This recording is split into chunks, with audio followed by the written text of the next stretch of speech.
Hi there. Who am I? I am nobody, and this is Sober October update day 7, I think. Could be wrong on that. I'm not positive. Trying to find new spots to do these. I'm out behind a grocery store today. I didn't realize there was so much traffic behind the grocery store, but hopefully the mics will localize and do good things. So little bit of a slip up on my list for sober October. Booze fine, weed fine, coffee is fine. Still drinking green tea. Energy drinks. Funny enough, my sister just bought me a bunch, and I was like, "You do realize I gave up energy drinks for the month, so I guess I have something to look forward to in November. I won't have to buy any right away."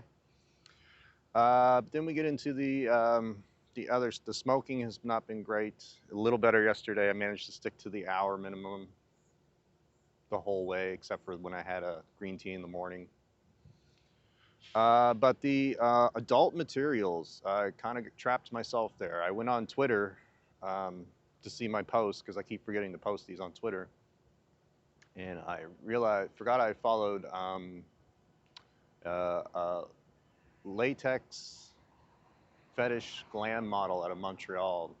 First name Bianca, last name I'll probably butcher Bouchamp, something like that. Anyway, not safe for work images. So once I hit about half a dozen down, I went, shit, I'm not supposed to be looking at this stuff. So a little bit of a slip. It didn't lead to any self-gratification though. So yeah.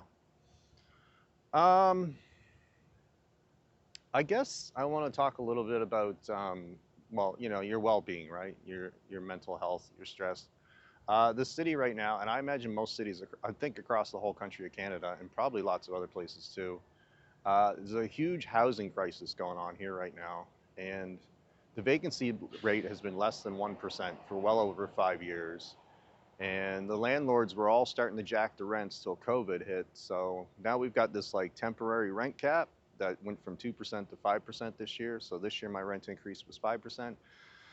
Problem being, it doesn't actually fix anything because it just sticks you where you are. You still can't move because the prices of everything, like a bachelor apartment is like 1,000. I just heard a report the other day, it's all new construction in the city. All the new one bedrooms now apparently are going upwards of 2 grand as opposed to 1,500 before 2 years ago. So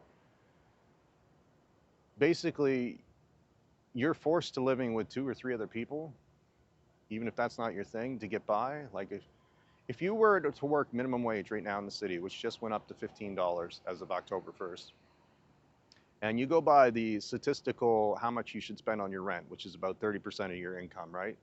At a minimum wage job, you would need to earn 6 figures right now to afford to spend that 2 grand a month on a one bedroom apartment to live by yourself, which is insane. And they just did a thing last year to sort of help out with it. There was a subsidy program that started with. I got involved. I applied. It was accepted, and other people are. And the rates are all different. They used to base it on your income only, and now they base it on your location somewhat. But I just heard from someone they got theirs pulled. They're taking away the subsidies because in their specific situation, uh, they're not in a room and board situation, but that's the way their worker has them down as, and that changes the amount of money you get. But apparently, if you're in a room and board situation, it completely negates you from the subsidy, which they're not in. They're in a rooming house, which is a room only. So it seems like we're trying. People just don't seem to be doing their homework. I don't know what it is. Does anybody not get off their ass and check anything out in these government departments? Like, does anybody not actually go out and look? Or they just see, oh, room, that must be room and board. Like, are people this dumb? I don't understand it.